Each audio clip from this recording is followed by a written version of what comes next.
बिस्मिल्लाहिर्रहमानिर्रहीम। अस्सलाम वालेकुम स्टूडेंट्स। हम फिजियोलॉजी का लेक्चर स्टार्ट करने लगे हैं। हमने अपना टॉपिक जो स्टार्ट किया हुआ था वो था स्लेवा का टॉपिक। ठीक है, हमने लास्ट लेक्चर में डिस्कस किया था कि स्लेवा क्या होता है। उसके बाद कंपोजिशन ऑफ स्लेवा जो एक अहम क्वेश्चन है, आपके पेपर के पॉइंट ऑफ व्यू से आपने इस तरह का फ्लो चार्ट ड्रा कर देना है कंपोजिशन ऑफ स्लेवा के अंदर। आज का हमारा टॉपिक है फंक्शन ऑफ स्लेवा। स्लेवा के हमारी बॉडी के अंदर क्या फंक्शन है। तो हम पहले तो हमने ये देखा कि स्लेवा बेसिकली जो ना फूड को डाइजेशन में हेल्प आउट करता है। ठीक है, इसमें स्लेवरी ग्लैंड्स होते हैं जो कि लिक्विड सिक्रेशन जो सेक्रेट करते हैं, तो हमारी खुराक को जो है ना उसको ब्रेक डाउन होने में हेल्प आउट करता है। इसके अलावा मुख्तलिफ फंक्शन होते हैं स्लेवा के, हम उसको बारी बारी डिस्कस करते हैं। सबसे पहले preparation of food for swelling. Swelling ठीक है, मीन्स के खुराक को जब हमने निगलना है तो उससे पहले हमने उस खुराक की प्रिपरेशन करनी है। खुराक हम लेते हैं ना जिस तरह से, तो मुंह के अंदर तो वो बड़ी सी फार्म में होती है, तो वो उसको हम दांतों के थ्रू मुंह के अंदर जो हमारे स्लाइवरी ग्लैंड्स होते हैं उनके थ्रू वो फूड की फर्दर ब्रेक डाउन हो जाती है। ठीक है, और फर्दर वो मस्टिक हो जाती है, डिजोल्व हो जाती है। तो उसके बाद इसीलिए जो वो खुराक होती है ना, तो वो अंदर फर्दर जो है ना एलिमेंट्री किनाल की तरफ चली जाती है। तो फर्स्ट इसका फंक्शन है preparation of food for swallowing. When food is taken into the mouth, जब हम मुंह में खुराक को लेते हैं, it is moistened and dissolve by the saliva. तो स्लेवा जो हमारे मुंह के अंदर होता है, हमारे मुंह माउथ कैविटी के अंदर, तो वो उस खुराक को मस्टेंड करता है। ठीक है, नर्म उसको कर देता है, उसको डिजोल्व करता है। The mucous membrane of the mouth is also moistened by the saliva. और हमारे माउथ की जो म्यूकस मेम्ब्रेन होती है वो भी स्लेवा के जो होती है जरिए हमेशा नर्म मस्टन रहती है, मीन्स के वो नमी वाली रहती है। अगर हमारी म्यूकस मेम्ब्रेन जो है ना वो बिल्कुल खुश्क हो जाए, ड्राई हो जाती है ना, समटाइम ऐसा होता है जब हमें रोजा होता है, रोजे की हालत में हमारा मुंह बिल्कुल ड्राई हो जाता है, तो हमारे लिए बोलना भी मुश्किल हो जाता है। मीन्स कि हमारे लिए अल्फाज जो होते हैं उनको सही से हम लोग प्रोनाउंस नहीं कर सकते, अल्फाज सही से हम लोग बोल नहीं सकते। तो स्लेवा जो है ना वो अहम होता है, क्योंकि हमारी माउथ कैविटी जो होती है उसकी जो म्यूकस मेम्ब्रेन्स होती है हमारे माउथ की, उसको भी मॉइस्चर रखना है। It facilitate chewing. जो चीज हम जो होती है मतलब च्यूएबल, जिस तरह हमारे पास टैबलेट्स हम लेते हैं च्यूएबल फॉर्म में होती हैं, या कोई भी दूसरी इस तरह की खुराक जो लेते हैं जिसको हम जो होते हैं अपने मुंह के अंदर ऐसा ऐसा च्यू कर रहे होते हैं, तो ये स्लेवा ही उसी को फैसिलिटेट करता है। मीन्स के स्लेवा के ये फंक्शन होते हैं कि हमारे माउथ के अंदर खुराक को डिसॉल्व करता है, उसको मस्टन करता है, और हमारे म्यूकस मेम्ब्रेन को भी मस्टन कर देता है, उसको सॉफ्ट करता है, उसको नम हालत में रखता है, उसको ड्राई होने से बचाता है। अगर हमारी म्यूकस मेम्ब्रेन माउथ कैविटी बिल्कुल ड्राई हो जाती है तो हमारे लिए बोलना मुश्किल हो जाता है कुछ भी चीज। तो इसके बाद इट फैसिलिटेट च्यूइंग। ठीक है, जो च्यूएबल टैबलेट्स वगैरह होती हैं, जो भी चीज हम माउथ के अंदर रखते हैं, तो स्लेवा ही होता है जो उसको फर्दर जो है ना डिसॉल्व करता है। सेकेंड है digestive functions. Saliva has three digestive enzymes that help in the process of digestion. Saliva के अंदर तीन तरह के एंजाइम्स होते हैं जिसको डाइजेस्टिव एंजाइम्स कहते हैं। तो वो जो है ना डाइजेशन के प्रोसेस में हेल्प आउट करते हैं, खुराक की डाइजेशन में हेल्प आउट करते हैं। उसके बाद है एप्रिसिएशन ऑफ टेस्ट। टेस्ट को किस तरह से, एप्रिसिएशन ऑफ टेस्ट में हम देखते हैं कि किस तरह से इन्वॉल्व होता है कि taste is a chemical sensation. हमारी सेंसेशन होती है ना जो मुख्तलिफ, जिनके अंदर सुनने की हमारे अंदर सेंसेशन होती हैं, उसके बाद टेस्ट की होती हैं, देखने की होती हैं, इस तरह की चीजों को। तो टेस्ट की जो होता है वो बेसिकली केमिकल सेंसेशन है। By its solvent action saliva dissolve the food substance so that dissolve substance can stimulate the taste bud. Taste कब डिवेलप होता है, कोई चीज जब हम मुंह में रखते हैं, ठीक है, अपने माउथ के अंदर, तो स्लेवा के एक्शन के थ्रू जब उस फूड को जो हम सोलिड सब्सटेंस कोई भी लेते हैं, तो स्लेवा पहले उसको डिसॉल्व कर लेता है। स्लेवा जब उस खुराक को डिसॉल्व कर लेगा, तो वो डिसॉल्व सब्सटेंस जो होते हैं खुराक के, वो आगे जाके टेस्ट बड को स्टिमुलेट कर देते हैं। जब टेस्ट बड स्टिमुलेट होते हैं तो वो आगे टेस्ट को पहचानते हैं। ठीक है, टेस्ट ऐसे हमारे मुंह के अंदर हम कोई चीज, जिस तरह टैबलेट होती है ना, हम फौरी तौर पर मुंह के अंदर रख के ना तो पानी की तरह ना अंदर लेते तो हमें टेस्ट का पता नहीं चलता, मीन तक कड़वी है या किस तरह की टैबलेट होती है।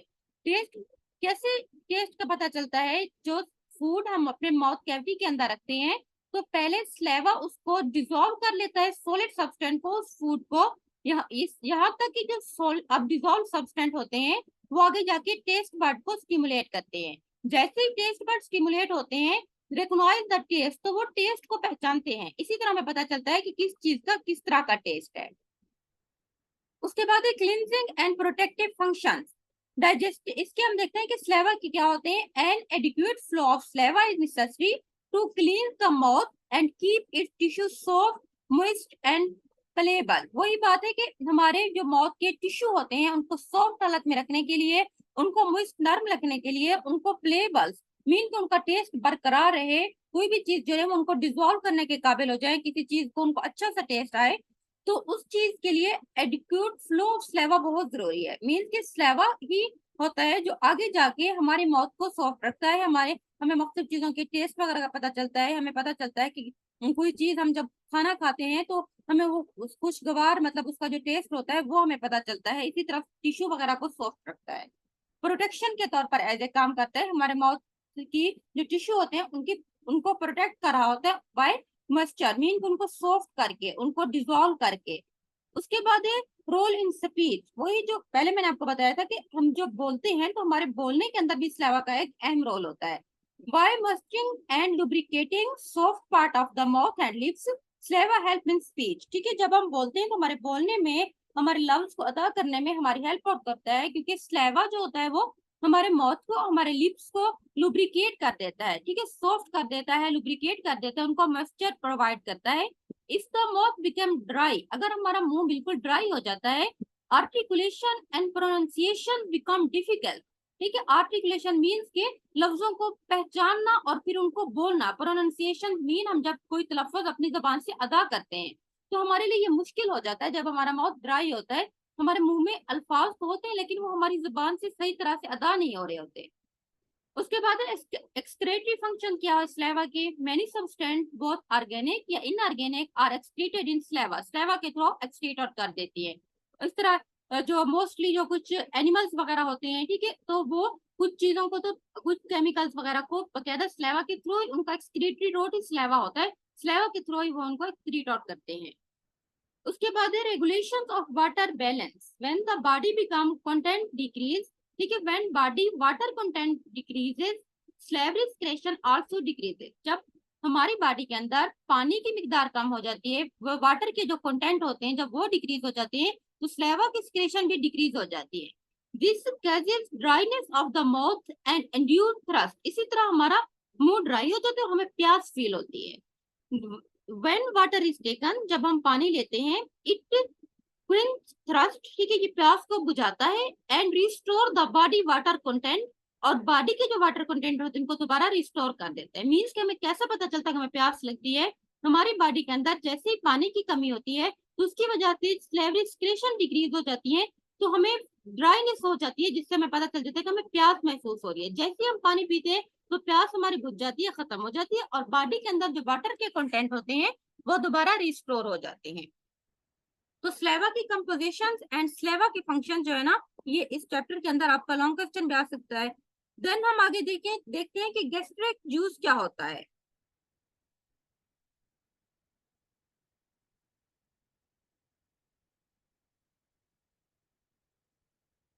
ठीक है, और हमने इसके अंदर एक चीज पढ़ी थी कि स्लेवा के अंदर जो है ना एंजाइम, डाइजेस्टिव फंक्शन के अंदर हमने देखा है कि saliva has 3 digestive enzymes that help in the process of digestion. अब ये 3 कौन से डाइजेस्टिव एंजाइम्स होते हैं आप लोगों को मैं बता रही हूँ, आप लोगों ने याद रखने। एक होते हैं लाइपेसेस, ठीक है, LIPASES, लाइपेसेस एंजाइम होते हैं जो स्लेवा के अंदर होते हैं।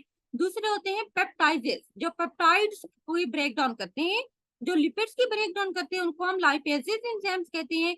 सेकेंड, जो पेप्टाइड्स की, ठीक है, ब्रेक डाउन करते हैं जो पॉलीसेकेराइड्स वगैरह की, उनको हम पेप्टिडेजेस एंजाइम्स कहते हैं। और जो थर्ड एंजाइम्स होता है स्लेवा के अंदर उसको हम हाइड्रोलाइसिस एंजाइम्स कहते हैं, जो कि वाटर की मौजूदगी में चीजों की ब्रेक डाउन कर देते हैं। हाइड्रोलाइसिस का प्रोसेस जो करते हैं उनको हम हाइड्रोलाइसिस एंजाइम्स कहते हैं, LASES। ठीक है, लाइपेसिस एक एंजाइम है, सेकेंड एंजाइम है पेप्टाइडेज, थर्ड एंजाइम है हाइड्रोलाइसिस। ये 3 एंजाइम्स होते हैं स्लेवा के अंदर जो कि खुराक को डाइजेस्ट होने में हेल्प आउट करते हैं। आगे हमारा टॉपिक है गैस्ट्रिक जूस। ठीक है, गैस्ट्रिक जूस क्या होती है। हम असल में हम जो है ना मुख्तलिफ सेक्रेशंस पढ़ रहे थे एलिमेंट्री किनाल की, जूसेस जूस कहते हैं। पहले हमने स्लेवा को डिस्कस किया था, स्लेवा जूस जो कि स्लेवरी ग्लैंड से होता है। सेकंड हमारे पास है गैस्ट्रिक जूस। ठीक है, गैस्ट्रिक जूस जैसा कि नाम से है जो हमारे स्टमक से जो सेक्रेशन रिलीज होती हैं गैस्ट्रिक ग्लैंड से, तो हम उनको गैस्ट्रिक जूस कहते हैं। Gastric juice is a mixture of secretion from different gastric gland. मुख्तलिफ गैस्ट्रिक ग्लैंड से जो सिक्रेशन होती हैं उनके मिक्सचर को हम गैस्ट्रिक जूस का नाम देते हैं। About 2 litre of gastric juice are secreted daily. अगर हम डेली की बात करते हैं तो मुख्तलिफ जो सिक्रेटरी ग्लैंड्स होते हैं तो उनसे 2 लीटर जो है ना जूस डेली सेक्रेटेड होता है। ये आपका एमसीक्यू भी बन सकता है कि गैस्ट्रिक जूस से डेली कितना जो है ना गैस्ट्रिक ग्लैंड जो होते हैं वो डेली कितना गैस्ट्रिक जूस रिलीज करते हैं, अबाउट 2 लीटर। उसके बाद एक composition of gastric juice. Gastric juice की जब हम कंपोजिशन की बात करते हैं, gastric juice contain 99.5% water and then 0.5% organic and inorganic substance होते हैं। इसमें जो मेन पोर्शन होता है वाटर का होता है, उसमें 99.5% वाटर होते हैं, ये आपने याद रखना है, एमसीक्यू भी आ सकता है। सॉलिड की जो पार्टिकल्स होते हैं 0.5% होता है।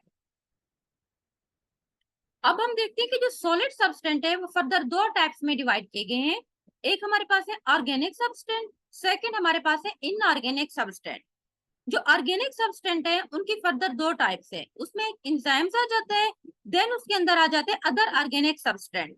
एंजाइम्स में कौन कौन से एंजाइम्स इंक्लूड है? पेप्सन, ठीक है, जो पेप्सन जो होता है वो आगे एंजाइम्स होता है जो हमारे स्टमक में मौजूद होता है। उसके बाद है रेनन, ठीक है, सिर्फ ये एनिमल में होता है रेनन, प्लांट्स में नहीं होता, क्योंकि कुछ एंजाइम्स होते हैं जो एनिमल में होते हैं, प्लांट्स वगैरह के अंदर होते हैं, तो ये रेनन है। उसके बाद है गैस्ट्रिक लाइपेज, उसके बाद है जेलिटाइनेज, उसके बाद है यूरिएज। यूरिएज एंजाइम जो कि यूरिया की ब्रेक डाउन करता है, जेलेटिनेज जो कि जेलिटन जो होते हैं, ठीक है, मुख्तलिफ फाइबर्स होते हैं हमारी बॉडी के अंदर, उसकी ब्रेक डाउन करने के लिए जो एंजाइम यूज होते हैं उनको हम जेलिटिनेज कहते हैं। गैस्ट्रिक लाइपेज मीन जो लिपिड्स होती हैं उसकी ब्रेक डाउन करने के लिए हेल्प आउट करते हैं। उसके बाद हमारे पास है अदर ऑर्गेनिक सब्सटेंस में क्या इंक्लूड है, उसमें म्यूकस, ठीक है, म्यूकस जो म्यूकस सिक्रेशन हमारे नोज के थ्रू आ रहे होते हैं ये इसके अंदर इंक्लूड होते हैं। एंड देन इसके अंदर होते हैं इंट्रिंसिक फैक्टर्स होते हैं। उसके बाद हमारे पास है इनऑर्गेनिक सब्सटेंट में क्या चीजें इंक्लूड है, इसमें HCl आ जाता है जिसको हम हाइड्रोक्लोरिक एसिड कहते हैं, इसमें सोडियम आ जाएगा, पोटाशियम आ जाएगा, कैल्शियम आ जाएगा, ठीक है, बाइकार्बोनेट्स तमाम तरह के जो गैसेस वगैरह प्रोड्यूस करते हैं, इसके अंदर क्लोराइड्स आ जाएंगे, फॉस्फेट्स आ जाएंगे एंड सल्फेट, जितना भी ऑर्गेनिक सब्सटेंट है आप इसमें इंक्लूड कर सकते हैं। तो ये हमारे पास कंपोजिशन ऑफ गैस्ट्रिक जूस। अब जो वाटर है ना, water further liquefied the food solid. अब हम जो कंपोनेंट है ना उनको डिस्क्राइब करते हैं कि इनका क्या काम होता है। वाटर इसीलिए मोस्टली जरूरी होता है, गैस्ट्रिक जूस के अंदर जो 99.5% होता है, ये फर्दर जो फूड वगैरह होती है, जो चीजें होती है, उनको निगलने के लिए लिक्विफाई करता है, उनको फर्दर लिक्विड में कन्वर्ट कर देता है। उसके बाद है mucus, it prevent mechanical injury to the stomach wall by lubricating the content. जो म्यूकस होता है इसका क्या काम होता है कि जो स्टमक के अंदर जो कंटेंट होते हैं, जो फूड कंटेंट मींस जो कंपाउंड्स, ठीक है, जो सब्सटेंस जो फूड वगैरह हम अंदर लेते हैं, हमारे स्टमक के अंदर जो फूड जाती है तो म्यूकस उसको लुब्रिकेट कर देता है, उसको सॉफ्ट कर देता है, ठीक है, उसको जब ल्यूकिफाई कर देता है, जो जब खुराक सॉफ्ट होती है तो हमारे स्टमक को किसी भी तरह की इंजरी काज नहीं होती, ठीक है, मींस के अगर हम कोई हार्ड फूड लेते हैं ना तो हमारे स्टमक के जो लाइनिंग्स होती हैं उनके ऊपर जख्म हो जाते हैं, अल्सर जिस तरह से हो जाता है, ठीक है, जिन पेशेंट को अल्सर वगैरह हो जाता है तो उनके लिए उनको सॉफ्ट हम कहते हैं कि ग़िज़ा लें या जूसेस वगैरह लें। क्यों? क्योंकि समटाइम इस तरह की कोई हार्ड फूड हम लेते हैं जो कि जाके हमारे स्टमक के अंदर मुख्तलिफ किस्म के जो है ना अंजरी काज करती है, अल्सर काज करती है, हमारे स्टमक की लाइनिंग्स को डिस्ट्रॉय कर देती है। अब म्यूकस जो होता है वो उस इंजरी से हमारे स्टमक को बचाता है, स्टमक की वाल्स को, ठीक है, और हम वो फूड के जो भी कंटेंट होते हैं उनको सॉफ्ट कर देते हैं, लुब्रिकेट करके फिर वो हमारे स्टमक के वाल में से पास करते हैं तो स्टमक को कोई नुकसान नहीं होता। It prevent chemical injury by acting as a barrier between the stomach wall and corrosive gastric juice, यानी कि जो एसिडिक गैस्ट्रिक जूस होता है। अब ये क्या करता है कि ये केमिकल इंजरी से प्रिवेंट करता है, किस तरह से ये एक बैरियर के तौर पर काम करता है between the cell wall and acidic जो होती है क्रेसिव गैस्ट्रिक जूस भी कहते हैं। गैस्ट्रिक जूस और जो स्टमक की सेल वॉल होती है उनके दरमियान एज ए बैरियर काम करता है, ठीक है। तो ऐसे जो जूस को, ऐसी चीजों को जो कि स्टमक के लिए आगे जाके इंजरी काज करती है उनको उसमें से नहीं गुजरने देता, जस्ट उन चीजों को जो कि स्टमक के लिए नुकसानदायक नहीं होती उसको स्टमक वाल में से गुजरने ही देता है। तो ये एक बैरियर के तौर पर काम करता है स्टमक की वाल के दरमियान और उसके बाद जो एसिडिक गैस्ट्रिक जूस होता है उनके दरमियान। इसी तरह केमिकल इंजरी वगैरह से प्रिवेंट करता है। उसके बाद HCl का क्या काम होता है, हाइड्रोक्लोरिक एसिड का। Hydrochloric acid acidified the food and stop the action of salivary amylase like ingested microbes, provided the acidic environment needed for effective digestion by pepsin। अब क्या होता है कि जो HCl जैसा कि नाम से जो हाइड्रोक्लोरिक एसिड होता है, बेसिकली जो एसिडिक चीजें होती हैं, जिस तरह एसिडिक जो ड्रग्स वगैरह होती हैं, तो उनको स्टमक के अंदर जो जो एसिडिक खुराक होती है उसकी ब्रेकडाउन भी स्टमक के अंदर होती है, क्योंकि स्टमक के अंदर जो एंजाइम्स मौजूद होते हैं तो वो अपना एक्शन जो है ना एसिडिक एनवायरनमेंट में करते हैं। तो हाइड्रोक्लोरिक एसिड जो होती है वो फूड को एसिडिफाइड कर देता है और इसके बाद जो स्लेवरी एमाइलेज एंजाइम्स होते हैं, ठीक है, जो इंजेस्टेड माइक्रोब्स वगैरह होती हैं उनको रोक देता है। उसके बाद एसिडिक एनवायरनमेंट वहां पे प्रोवाइड करता है जो कि फूड को डाइजेशन करने के लिए, कुछ एंजाइम्स की डाइजेस्टिव करने के लिए जरूरी होता है। उसके बाद हमारे पास है इंट्रिंसिक फैक्टर। क्या होता है, it is a protein which is necessary for absorption of vitamin B12। ठीक है, विटामिन B12 के अब्जॉर्प्शन के लिए एक प्रोटीन बहुत जरूरी है जिसको हम इंट्रिंसिक फैक्टर कहते हैं। ये भी गैस्ट्रिक जूस के अंदर मौजूद होती है। उसके बाद है pepsinogens. They begin the digestion of protein breaking them into smaller molecules. Mean के पेप्सिनोजेंस जो होते हैं वो प्रोटीन्स की ब्रेकडाउन करते हैं, उसको स्मॉलर मॉलिक्यूल में कन्वर्ट कर देते हैं, तो वो इजीली उनकी डिस्ट्रीब्यूशन एंड एब्जॉर्प्शन मेटाबॉलिज्म वगैरह हमारी बॉडी के अंदर हो जाती है। ठीक है, तो आगे फंक्शन ऑफ गैस्ट्रिक जूस हम कल डिस्कस करेंगे।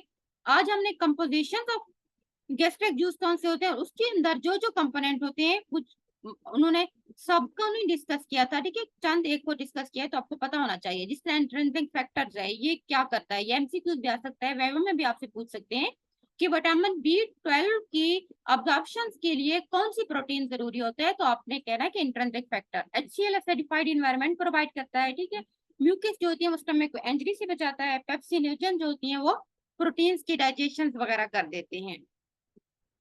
उसके बाद हमारे पास हमने डिस्कस किया था कि फंक्शंस ऑफ द स्लेवा। ठीक है, आज के लिए ये दो ही टॉपिक काफी हैं, कल हम गैस्ट्रिक जूस के फंक्शन डिस्कस करेंगे।